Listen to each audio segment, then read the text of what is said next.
So for everybody on the call, I am Matthew. I'm one of the PGY4s.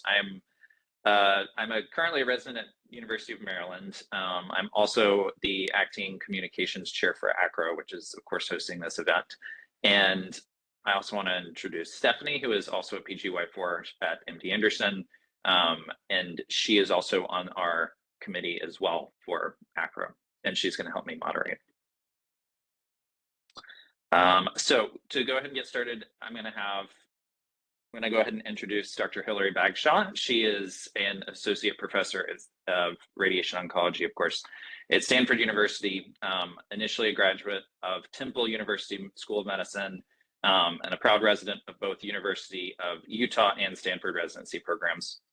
Dr. Bagshaw went on to join faculty at Stanford and now specializes in prostate cancer and GU malignancies. In addition to her role in the residency program leadership, she is proud of her focus on research in sustainability in healthcare and radiation oncology, and she also enjoys spending time outside of work with her husband and two daughters. So I'm going to have her take it away, and she's going to talk about kind of all of the application process, pre-interview things, and we'll have a chance for questions at the end of that. And Dr. Bagshaw, before you start, we traditionally will record these for people that can't make it. Is that okay with you if we record your discussion and the answers? Yeah. Okay. Yeah. And also Dr. Fields and Dr. McAvoy as well. Okay. Matt, I'll let you hit the record button for that. Yeah.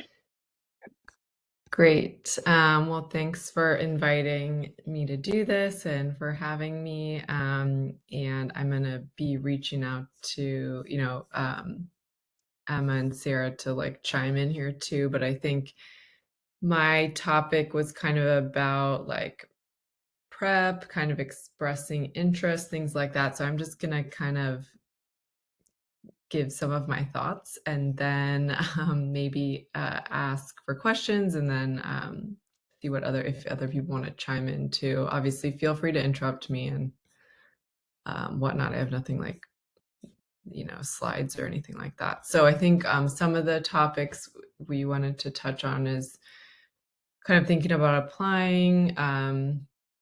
Maybe one of the things that comes up is how many programs should I apply to? I mean, I think my take on this is that, especially if there's, now with a lot of the virtual interviews, I think that some of the barriers of traveling and the paying for potentially a lot of trips and interviews and things like that has gone away at some places. I know we were just saying not everywhere, but I think when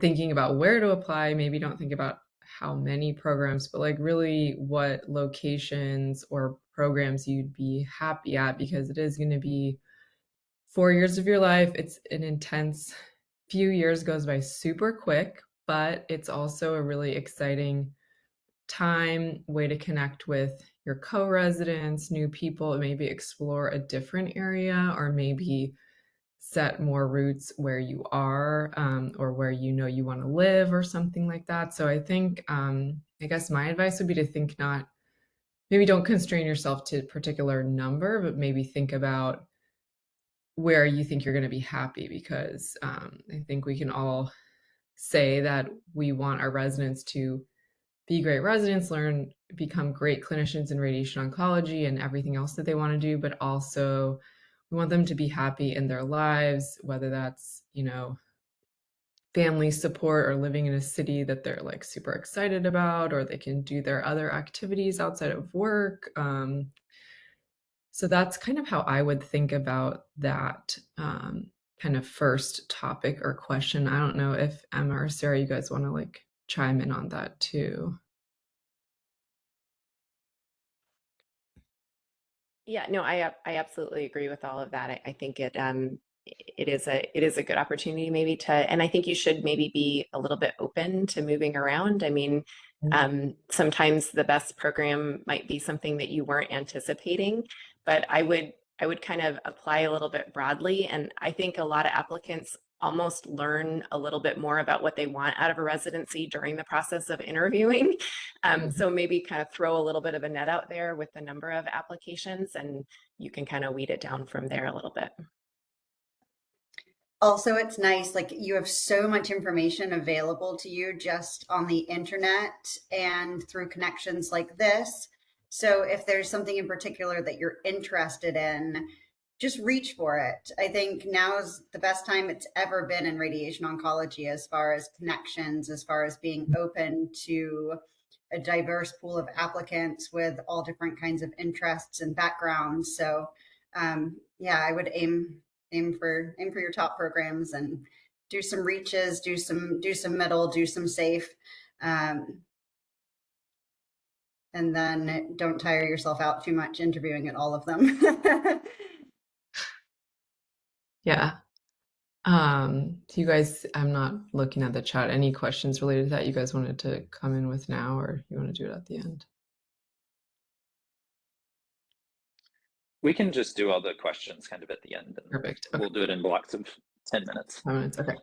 I think just kind of what we were just talking about, the other topic is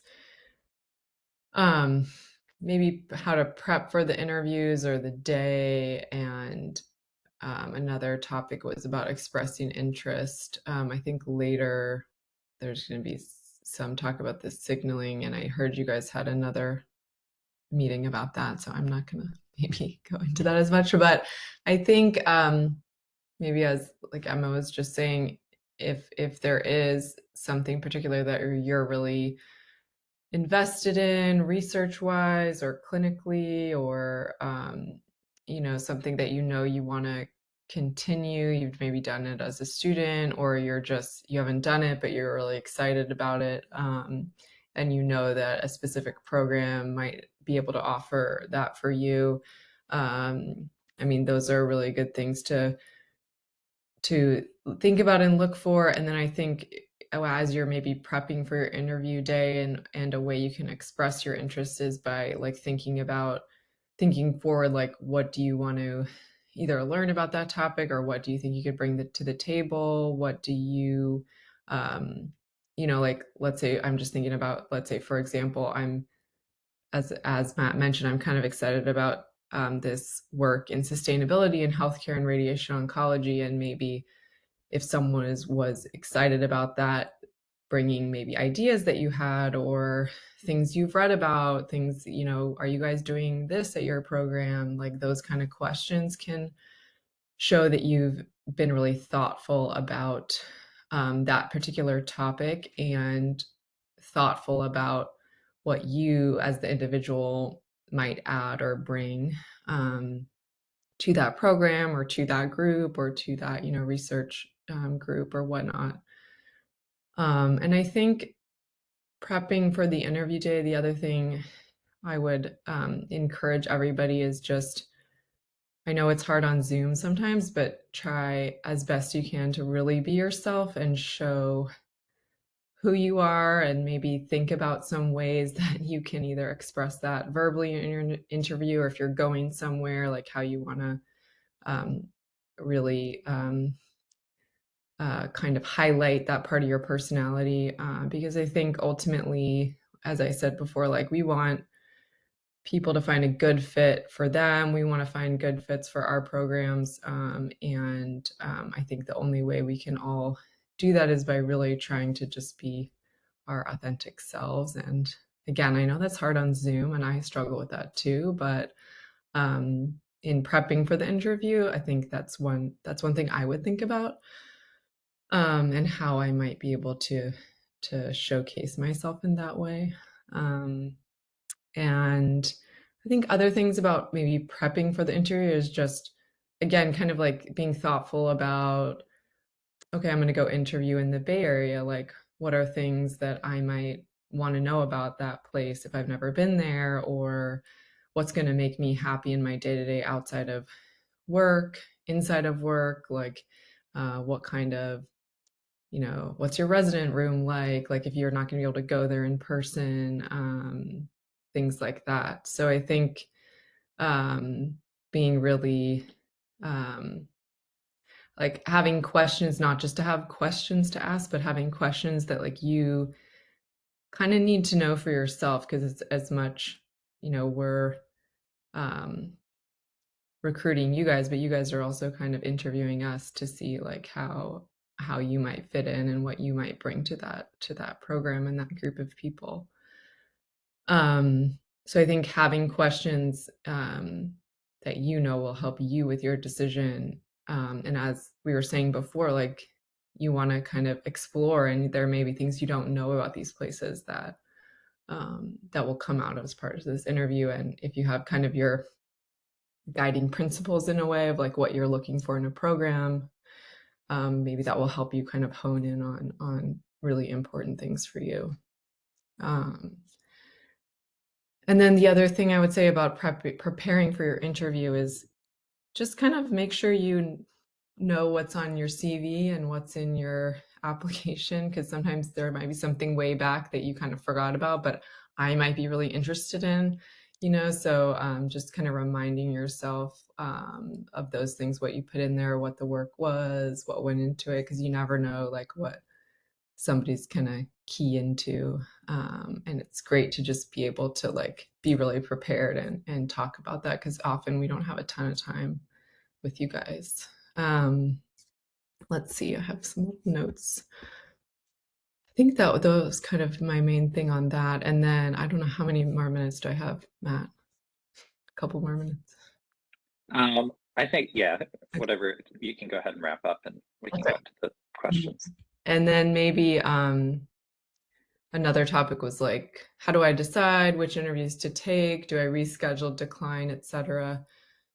I think as we were saying before, just if you are lucky enough to get, you know, a ton of asks to interview, again, maybe just being thoughtful about like, where do I think I really want to live? What program seems like a place that I'd really be happy? And if you're like, oh, I would never live in Palo Alto, that sounds terrible, you know, maybe respectfully decline that interview. And if you're like kind of overloaded, because as was mentioned before, you don't want to kind of tire yourself out either, and you want to be kind of fresh for all of these interviews. But I think just being honest, if you're not interested, declining is totally fine. No one's going to hold it against you or anything like that. So just trying to be kind of true to yourself, and I think that will carry you well through the whole process. Okay, thanks. Yeah, thank you very much. We can go ahead and jump into some questions. If you want to, you can either do it by unmuting yourself and asking, or you can send it in the chat, or you can directly chat it to me or Stephanie, and we can read it out on your behalf. I have a question I can ask kind of on behalf of people who have asked me before. I think I often get asked, how do you know which programs to apply to? I think it's a very overwhelming experience for applicants coming in, and that they may know US News and World Report rankings for their medical schools.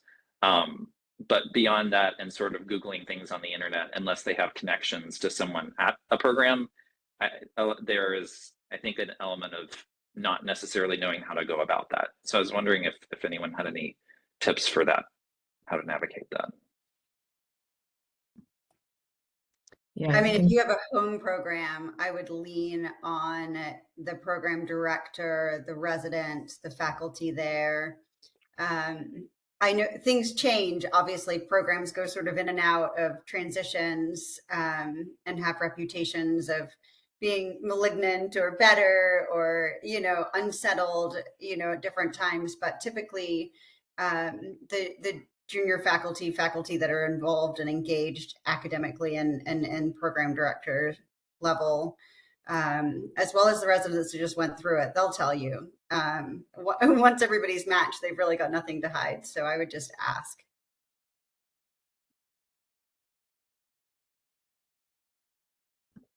I think that's a great point of like leaning on the people that just went through it, because, you know, even many of us, it's been a long time and we don't know all the nuances of like all the, you know, programs and what's changed and all of that. as much as we would like to connect with each other, it's definitely hard to kind of get that intel. And the class who just did it is probably, like Emma said, maybe your best resource.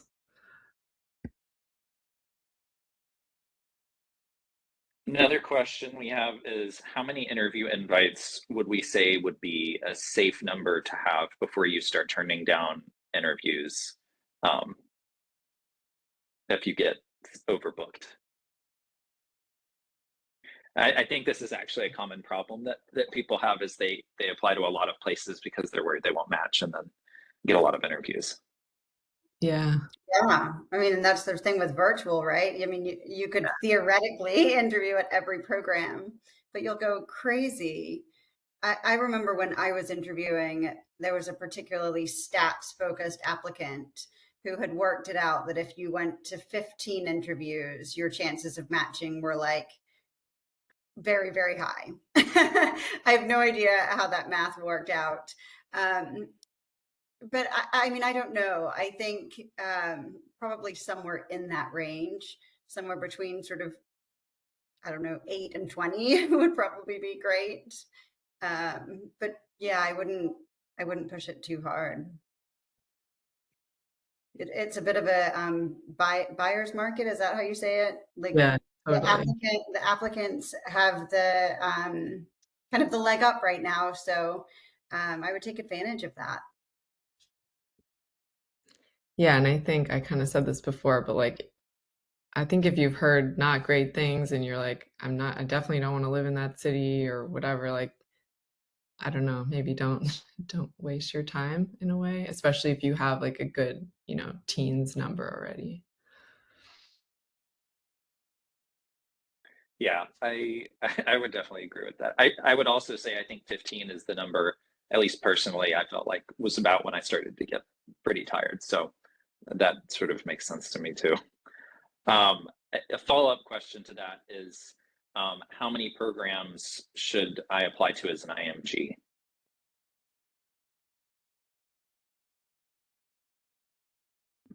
I think one thing important there is depending, like some places have more rules around like visas and different types of visas that they'll support and things like that. So maybe it a little bit depends on what your situation is, and if you can get that kind of information ahead of time as much as possible, maybe that would help you like hone in on, again, like not waste your time if like it's not gonna work for that place or something like that. And one thing to mention about the visa situation, because I do think that that's really it is hard to navigate. Sometimes programs won't necessarily have that on their program website, but the GME office for that university or system will have it on theirs. So if you are having a hard time kind of locating the information, try the GME page. Yeah, and I would say make sure you have your ECFMG certification done on time. That's something that holds up a lot of our IMGs for being eligible for interview. But otherwise, I think the same rules apply. I would, apply to about the same amount of programs and hope for the same amount of interviews.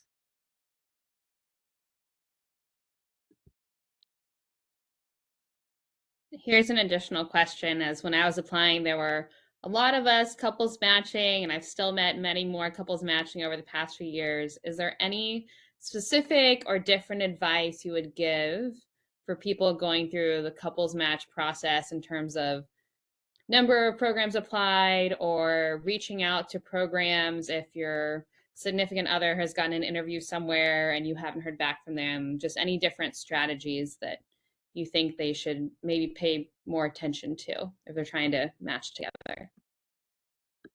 I'd say I'm not sure about necessarily the number. Maybe it depends like what program the couple is looking at too, to kind of figure out like what's your sweet spot.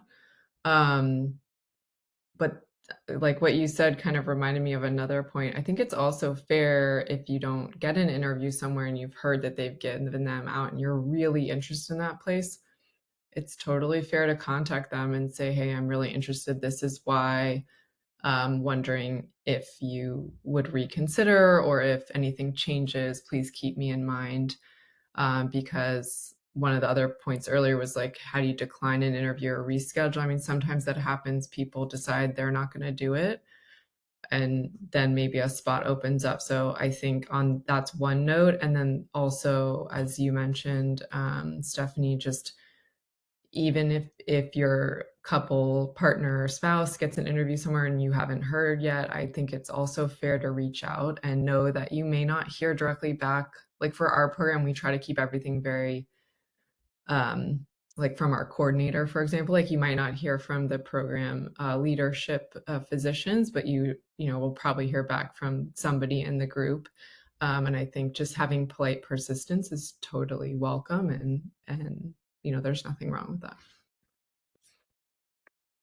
And I know we've certainly, we end up in this situation sometimes where like the timing is really tough between some specialties in terms of when they interview in the range of times that you can interview. But sometimes, like if a program director in a different specialty has already interviewed the person who's in the couples match and they reach out to me, like I'll try to bump somebody up a wait list, or if they're pretty even on something else, like it might help. So again, I think it's fair, and all of us are willing to, try. So I would certainly communicate about it. I know. I think as a student and an applicant, I thought it was I didn't couples match, but I thought it was such a daunting thing to undertake.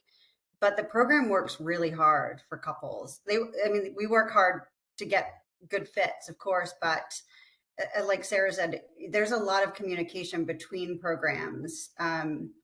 If there's one of the partners somebody wants, so people are trying to help you guys out.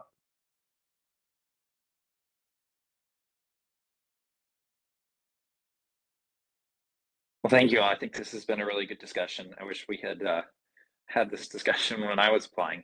I do want to go ahead and move on. I'm going to let Stephanie introduce our next speaker. Right. So I have the pleasure of introducing Dr. Emma Fields. She's an associate professor of radiation oncology at Virginia Commonwealth University, or VCU. She earned her medical degree from the Medical University of South Carolina, and then completed her residency in radiation oncology at the University of Colorado before joining VCU's as a faculty member. She currently specializes in gynecological and gastrointestinal cancers, and she has a particular interest in brachytherapy. She is very involved in medical education and has served as the program director since 2017. And in 2020, she was honored with the Leadership in Graduate Medical Education Award for her exceptional contributions to the field. Dr. Fields, thanks for joining us on this webinar. Thanks. Well, I'm going to build on what Hilary's told you about and jump right into the interview day. And I'm sorry if you can hear the TV in the background. I just sent a message to my kids to turn it down. But I think when it comes to the interview, to me, what I told myself, and I still believe firmly to this day, is once you've been invited, take away anything that you're worried about on your application. I promise you, everybody feels the same way. Everybody has an area of weakness, but once you've been invited, you're there to then show who you are. And I think the other thing to remember is that it's a two-way street. They have to impress you as well as you impressing them. So once you're invited, don't worry about people questioning your grades, your step or whatever. It's really a time for people to try and get to know you better and expand on what else is in your application. So just like Hilary said, I think prepping ahead of time is really, really important. We work really hard to produce some information to send out ahead of time, not just the website. Anything that you can get your hands on, I would look at it, try and get the best feel for who you're going to be meeting. If the program doesn't explicitly tell you who you're interviewing with, that's an okay thing to ask ahead of time as well, because some places are going to have tons of faculty And it can be overwhelming to look everybody up when you may just be meeting 4 or 6 of them. So the more that you can know ahead of time, I think the easier it will make it. And then anything that you review, you can kind of see how it matches with your own interests. And anything that you can't find, save it and keep it as a question. And I'll get to questions. For the actual interview, I think Hilary spoke about this too, but Zoom is hard. I think on Zoom, you have to overdo it a little bit. Naturally, I'm more extroverted, but I find you have to smile more. You have to perk up a little bit more. And you may just feel like crashing and burning afterwards, but it's worth it. I think it's very hard as an interviewer when someone's kind of sitting there very quietly. I think overdoing your expressions, honestly, it does go a long way on Zoom. You also have to really fight the urge to zone out. This was a piece of advice from my PGY2, and I love him so much.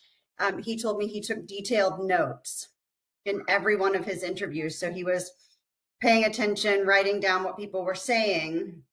And then he used that to keep track of, what he liked about programs and what he didn't. But I think that's a good idea. The other thing with Zoom is you don't get to see the little interchanges between in the hallway, like me passing my residents or, me saying hey to a nurse or a dosimetrist. So I think you have to work really hard to pay attention to those intangibles, try and catch them because they may happen. And the best place to notice those are going to be in the resident hangout. If you get a chance to go to that, I know you're going to be tired. You're meeting 4 people back to back, and then you're scheduled in the resident hangout, and all you want to do is turn off your camera and chill for 15 minutes. But I think, especially for those programs you're most interested in, it's going to be 15 minutes well spent because you'll get to see, are the residents joking with each other? Do they reference that they actually hang out with each other? Do they seem to like each other? And then pay attention with the faculty as well. Are they conversational? Are they casual with you? Are they distracted? Are they doing 5 other things? Just things to think about when you're actually on the Zoom. What else did you want me to talk about? What questions do you have? Isn't that the best when people say that and you're like, I've already had all my questions answered. Don't say that. Always have questions. Just have questions. And I think the more specific they can be to the person and the place, the better. The better for the reception of the question and the more valuable to you it will be. I will say it's a bit of a pet peeve when someone's like, oh, well, what changes do you see coming in the program? Or what changes have you made? Or because honestly, if you had watched the video and had listened to my introduction and had spoken to the residents, most of that you would know. And most things aren't sort of revolutionary overhaul changes that you're going to hear well, we used to beat the residents and we've decided not to. So I don't know. I just more specific, I think, will get you a lot more information. So I have lots of examples that I wrote down, but for some things, for program directors, for disease site specific attendings, asking about do the residents get their brachytherapy cases? If you can't find that from the residents, their peds, do they go to other centers? How much time do they spend at the main? Do they have electives? The residents, I think there's a million questions you can ask. But some subtle things that you can learn from the residents. How are didactics really? Do the faculty really come? Is it resident led? How much prep do you have to do? How does MedOnc interact with you? Do you know any of the MedOnc fellows? How is RadOnc perceived in the cancer center? Is your time prioritized? Are you protected? Are you paged out of all the, protected educational things you're doing? resident wellness initiatives, some things like that. Residents will tell you for sure. For chairs, I think you can ask about sort of bigger things, new technologies, new facilities. Chairs typically get excited about that kind of stuff, but I would keep it resident focused. How are residents involved in that? How could I be a part of that? Is there a research opportunity for a resident? That will make you stand out because you're thinking about how you can add, not just sort of filling time by asking that question. And then generally you can ask, of course, about research opportunities. It's nice if you can tie it into something you have an interest in, and perhaps you've seen that that person might have an interest in. Again, that will make you more memorable. It will make them have a better answer that's going to relate to you more. And make a better connection. Let's see. Yeah, I think people kind of, especially by the end of like a long day, just get bored with answering sort of filler questions. So, just, try and think carefully. Okay, and then what to look for when you're evaluating a program. This is tough, and I think it's a very important thing, and it's a very personal thing because it really depends on your academic interests. It may depend on your geography, your family's needs, so many different things. But that being said, I think now is a really good time to start thinking about that. Like, what is of top importance to you? To me, I didn't mind where I lived. I wanted to go where I felt the most comfortable on my interview, and where I saw lots of opportunity and growth. But I think everybody has different things they're considering, depending on sort of their stage of life and what their goals are. So once you've taken your detailed Zoom notes, what you can do is try and keep a list, and that can be in any format that you want, but like things that were pros for programs, things that were cons, and even things that you still have questions about, because it's okay to reach out afterwards. And like Hilary said, a lot of that communication will probably go through the program coordinator, but at least I know ours will also sort of direct to residents if it makes more sense. And it can only help you to show your interest, that you've been processing, like, oh, I got off and I thought more about this, and I'm wondering, this certain type of brachytherapy, do you have this available? Or, whatever it is. But I think the big thing to think about at the end of the day is just finding somewhere that you fit. I think Matt said this earlier, but you can find, the top schools, and a lot of times that's carried over from a med school ranking. A name will only carry you so far. You can be at the best program in the world and have the worst experience and not, get involved in half of the things that are going on. Or you can be at a relatively like lesser known or lower tier program and really have connections with some of the faculty mentors, the co-residents, and launch into a fantastic career. So I think you just need to find somewhere where you feel supported personally and professionally, somewhere that you can learn, grow, and thrive in whatever you want to do. I would just add a couple of pieces of advice to Emma's excellent advice, which is I would make those notes when it's fresh. Like the further you get into the interview season, the harder it is to, I feel like, to look back and remember some of the things that you, and again, like our interview season tends to spread out. Like some programs start in early November and some aren't until late January. And so I would make notes when you're fresh. And this is going to sound like a weird thing, but you have to think a little bit about how you learn, which isn't a question you've really been asked much up to this point in your life.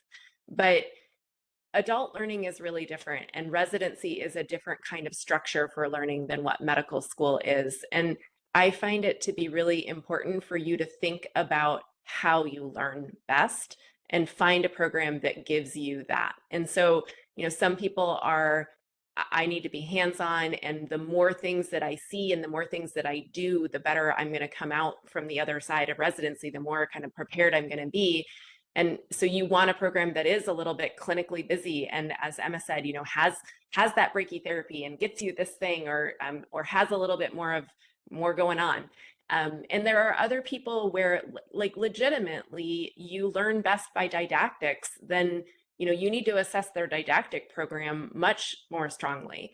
But it isn't something that I think you necessarily have thought about up to this point with medical school and undergraduate. And so I would like take a second for self-reflection and kind of think about, like, how do I learn? And how do I want to be when I graduate? Because I do think, if, you know, I encourage all of my residents to think of themselves as like stem cells. They don't actually know what they're going to be when they grow up, even when they're residents. So you should be able to learn everything. But some people kind of know, right? Like what kind of practice they're going to fit best in. If you know that, then talk to the residents, get an idea about whether that program prepares you well for that kind of practice, because that's going to be a big thing for you. And we maybe don't do enough of sort of stressing the importance of that. That's such a nerdy rad-onc analogy. I just love it so much. I think those are all such good points. And I would also add to that, like, think about their rotation structure and like size too, because you may be a person that is like thrives in small environments where you can like really get to know people better, or you may be a person who's like, I'm gonna like do every little thing this university has to offer, so I want to be at a place where like I can go to this department and that department and like participate in all these like programs they have, you know, like just to the earlier point, like you're all very different, and trying to find a place where like you're gonna fit and really thrive is the most important. And I'd also add, remember that your interviewers also may not be great on Zoom, and don't take it personally, because it's also hard for the interviewers all day, and some of us are better on Zoom than others. And so a little bit, if you're getting nervous, like, oh, this person doesn't like me, or they're like, whatever, you know, not engaged with me, try to, in that 15-20 minutes, like try to forget about that, because you might get a little like stopped up or something, and just, it's not about you, it could be about them, you know. So true. And to be fair, no matter how hard we try to like block faculty for the day of interviews, clinic really never stops. And so like, if they do have to answer a page or something, it really isn't about you. It honestly probably is that, you know, there's just, the pager came. So it's hard for them too. And they get tired also.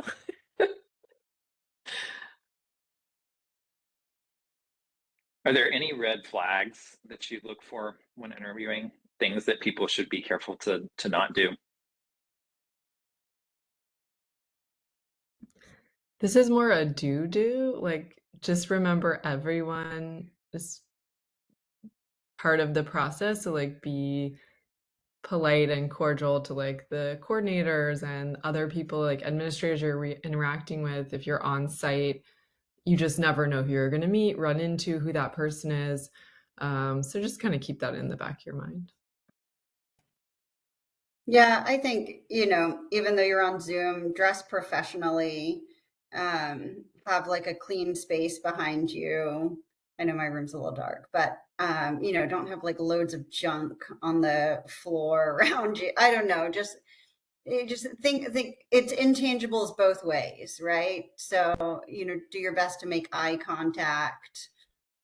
I think the same like professional courtesies that you would do if you were meeting in person. You know, it's tricky because you may be on your couch and it may be the third day in a row that you've been on your couch, and but I think just trying to remember it is an interview, and it may be halfway through that you're like, I'm definitely not going to this place, but you know, it's a small specialty and you'll see these people again. So yeah, I would just try and remember that. Oh, I will say, because like oftentimes you interview like multiple times in a row, right? I have some grace for the people at the end of the day who say that they don't have questions. But if I'm your first interview of the day and I say like, do you have any questions about our program? Please have a question about our program. Like in the first block, there should be a question. Even if you want to tell me about the restaurant scene in Baltimore and you want to ask me about whatever, I'm cool with that. But like if you really are just like nothing, it just makes you like, oh no, like, that's tough to hurdle as an interviewer.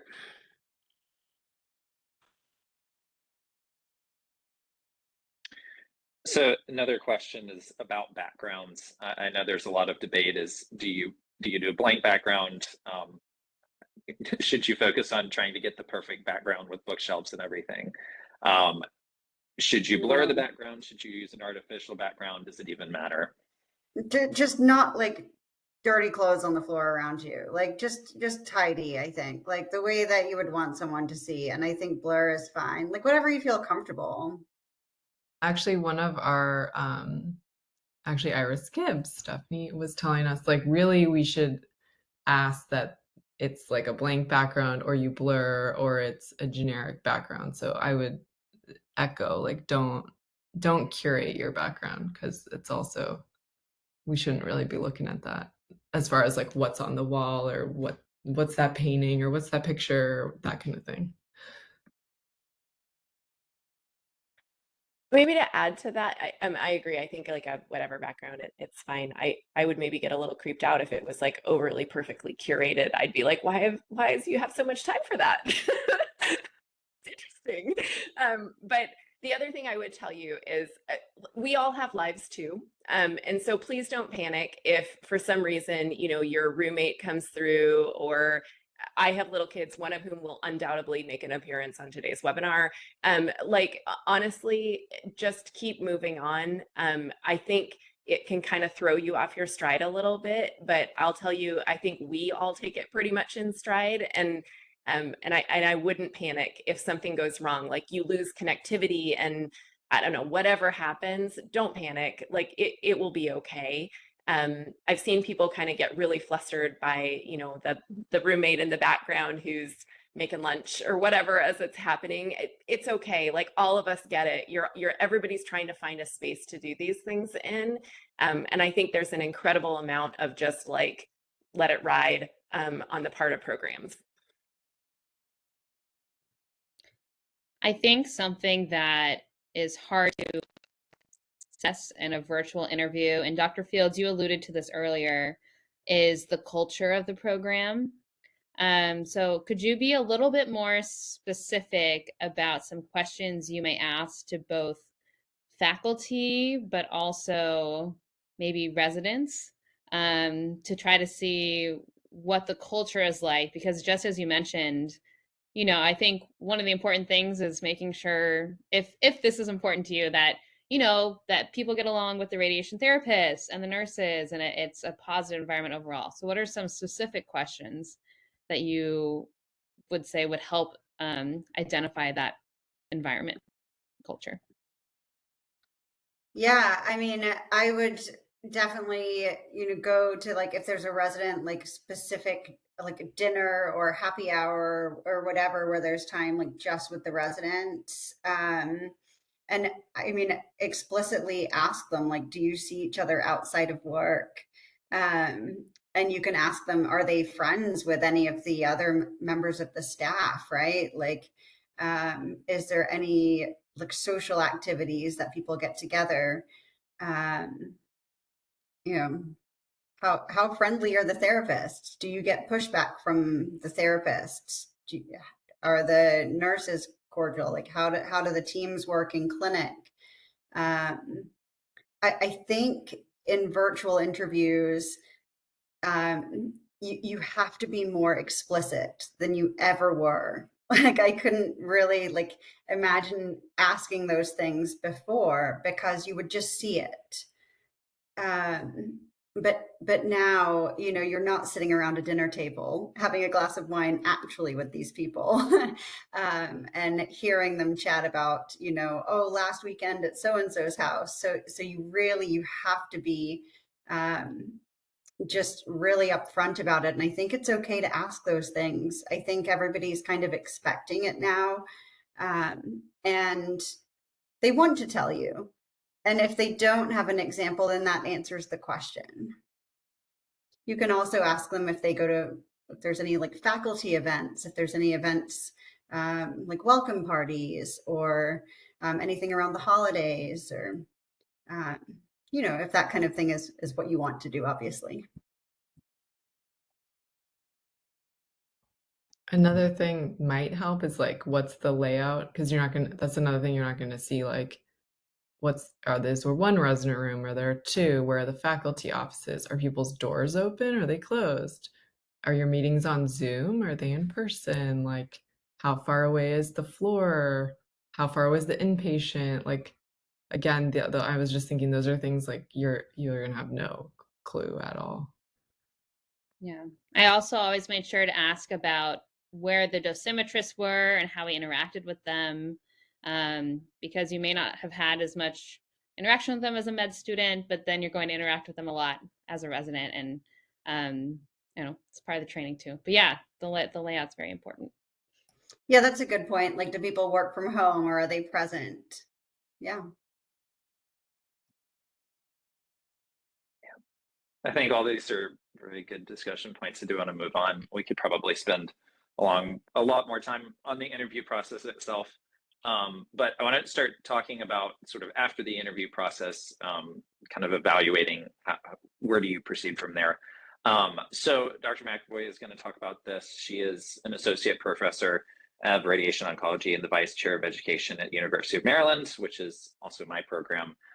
So I could make this a much longer introduction. She is very well beloved by our residency program, but I will keep it brief. She completed her medical degree at University of Minnesota and subsequently did residency at MD Anderson. She also serves as program director at UMMC with a focus on breast and gyne. And she's also been involved in educational reform, including the AAPM ASTRO 2023 core physics curriculum for rad-onc residents. Thank you. Full disclosure, I clearly paid Matt to say nice things about me before this meeting. But so I am going to talk a little bit about kind of after the interview, with one exception, which is I was asked to spend a couple seconds talking about signaling. I'm going to refer you to the very excellent ARS. It was ARS, Rocket, and ACRO, I think, together jointly put on this program last week that was all about signaling. So there's a lot more information available through that. But as I'm sure you know, there's kind of two separate forms of signaling now. So there's geographic preference signaling, and then there's program signaling, which is new this year. For geographic preferences, the country's kind of divided into these different zones. And you can select a geographic preference. If you apply to a program that is within the preference area, they will get that information. If you apply to a program outside that preference area, they won't see that information. Or you can also choose to just say that you're interested in training anywhere that has a good program, and then all the programs see that same thing. I don't think there's any real downsides to geographic signaling. If you really have a preference, it seems to help sometimes with getting people from an interview perspective when you look at the data through kind of NRMP through all of the different specialties. But I also think in rad-onc, it's a little bit different than some of the other specialties. And I think we're kind of expecting that people might move around from a geographic perspective. So I don't, we all kind of take it with a grain of salt for what that's worth. Program signaling is new this year for rad-onc, and lucky us, we are learning at the same time as you guys are learning about signaling in radiation oncology. There are going to be 4 signals for rad-onc, which is different than, again, some of the other specialties have like gold and silver, and also have many more signals. But for us, it is 4. In full disclosure, I do think that there's going to be a little bit of confusion this year about how signals should be done for home programs and places that you did away electives. The official guidance from ADROP and from ACRO is that you should use your 4 signals to signal 4 programs that you really are interested in, and that should include home programs and away programs. I think that there will be some stumbling this year because some of us kind of were asked about this question before official guidance came out, or got conflicting information from like our schools of medicine. Like for instance, at Maryland, they strongly recommend for all specialties that our School of Medicine people don't flag home programs. So I suspect it'll take a year or two for this to kind of settle out. But ultimately, from an equity perspective, I can see the point of saying that those 4 signals should be used no matter whether it's a home or an away program. I would suggest using the signals early in the process. Based on every other specialty, signals have mostly affected interviews, like whether you were offered an interview, and probably don't as much affect where you end up post-interview. So I think I would use the signals early, and with the idea of it may change if you're kind of on the fence with a program for whether to offer you an interview spot or not. It's likely to move you up.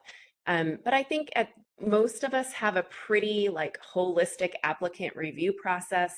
Signaling is not going to replace me looking holistically at applicants. It might be a tiebreaker, but I don't think that it is going to replace like the holistic review that we know and love at this point. And so I wouldn't hesitate. I certainly wouldn't panic to think like, oh my God, I've only got 4 signals and I'm, how am I going to flag these other programs? I think I would rely a little bit on the fact that we're all pretty new to the signaling too. So we're probably going to put a lot of emphasis on procedures and holistic review processes that we currently use. But that's my personal opinion. I don't know, hopefully Hilary and Emma have some other thoughts and can weigh in if they have different opinions. No, I think you said that very well. And Yeah. helpful for us to hear too, like how other people are looking at it. Because like you said, like we're literally just learning about this too. Yes. Yeah, I agree. I keep getting the question about whether to use it for an away rotation and a home program. And I mean, it makes sense to use it. If it remains your top 4, if you go and do an away and it bumps down or home program isn't in your top 4, you don't have to, but I think it should reflect truly the top 4 places that you want to get an interview at. Yeah. And then from an after the interview process, I was asked to address thank you notes, which is like a perpetual. Anyway, I'm going to try not to go on my soapbox, but I deliberately include in my thing about interview days like a thank you but no thank you instruction for people who interview with my program. I honestly feel like that is not the best use of your guys' time. Nor do I think it's going to affect what I do. And I strive really, really hard, as we were talking about earlier, about like appropriate communication and staying within kind of the spirit of the match process. So for me, I personally do not, and specifically instruct you not to send thank you notes. I think if you are instructed by a program not to send thank you notes, then don't send thank you notes. If you are left in question, or I am very much aware that there are some programs where thank you notes are like expected, most of the time the residents will kind of clue you in if the culture of the program is that they expect thank you notes. I mean, I remember even back when I was an applicant being told that directly about a couple of programs, like if you don't send a thank you note, they're not going to rank you, which was a little bit interesting. But I think in general, most of us have moved away from thank you notes. I think it is very fair to follow up with questions. And like Emma and Hilary both said, I think you sometimes like interview and then you interview a couple other places or think about the place afterwards. And then you have a legit question about something to do with the program that's going to affect your decision. Reach out. But please know that most of that is going to get funneled through the program coordinator because we're all trying to do the right thing. And I don't think that thank you notes are going to play into the decision making at the vast majority of programs. The other question that always comes up is like, should you let programs know that you're their number one, or use some other magic language term that means that but doesn't say that directly? Again, like I get it. It is a fear-inducing process of figuring out like how to apply to residency programs. But I don't really feel like that's quite within the spirit of what we're all trying to do. And I think most of us are really trying to rely on the idea of like, I read every application. I have a whole team of people who read every application. I have a whole team of people who interview. I compare notes about how every applicant went. We have like this whole process of trying to kind of come up with our thing. And I know that you guys feel pressured sometimes to send that kind of a communication, but I think we all know that you might send it to 15 programs. So trying to like play the game, I don't know that the game helps you or helps us in my particular opinion. I think if you have questions, if you have a couples match, if there's something that is really specific, absolutely, communicate about it. But the rest of it feels like you're trying really hard to game a system that we're all like trying to use to keep things equitable. And then let's see, what else was I asked to, second look interviews.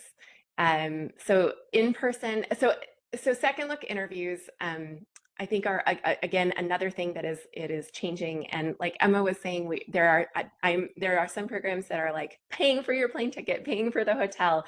I think there are definite like real budget constraints of things most places.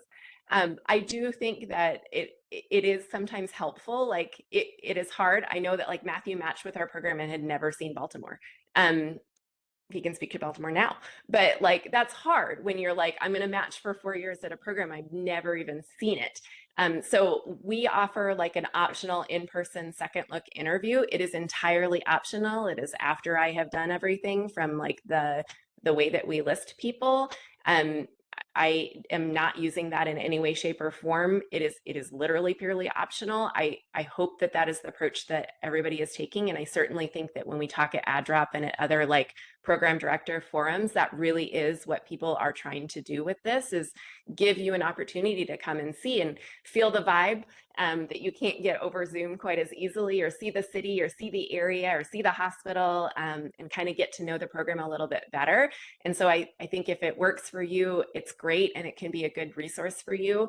But we're trying really hard to still keep the playing field level despite that. So that's how I think I would approach the second look interviews. I have no idea where I'm at on time. You're good. I know we're may run over just a little bit, but I do want to give some time for questions about this topic. I think one thing that might be worth addressing is when it gets time to make your rank list and you have this option of not ranking programs, how cautious do you want to be with that? Is that something you should consider? I know there's probably varying opinions on that.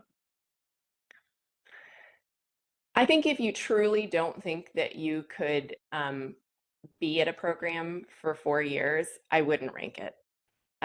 Because I think once you're in it, it's harder to change and to transfer or to do something different. And I think you have to make a personal decision about like in the chance that like it is match at this program, which I felt like I was going to have a terrible experience, or wait a year and do something else and strengthen my application packet and come back at this again later.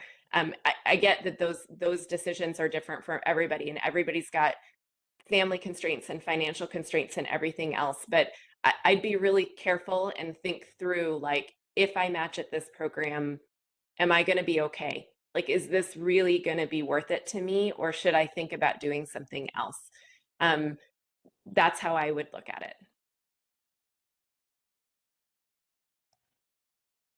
Yeah, I agree. I wouldn't rank anywhere you don't want to go. And I get that that would be frightening. I really do. Like as an applicant, I can remember thinking to myself, like, really, I'm not going to go somewhere again. Am I really not going to put this on my list? You know, it works out. But I also think for what it's worth, that you have to be then willing to think to yourself, like any experience that you have is going to be a good experience. And hopefully it leads back into RadOnc a year later. But maybe it wasn't meant to be. And maybe that gets a little too into the like karma of the universe idea, but realistically, I think taking a different year or doing something different or expanding a research interest or doing almost anything else might be better than being in a program where you feel like you would be miserable for 4 years and you know not be in a good place at the end of that. A year is not as big in the grand scheme of things as a 4-year residency program during which you were miserable and at the end of it didn't feel like you got the right training for your career.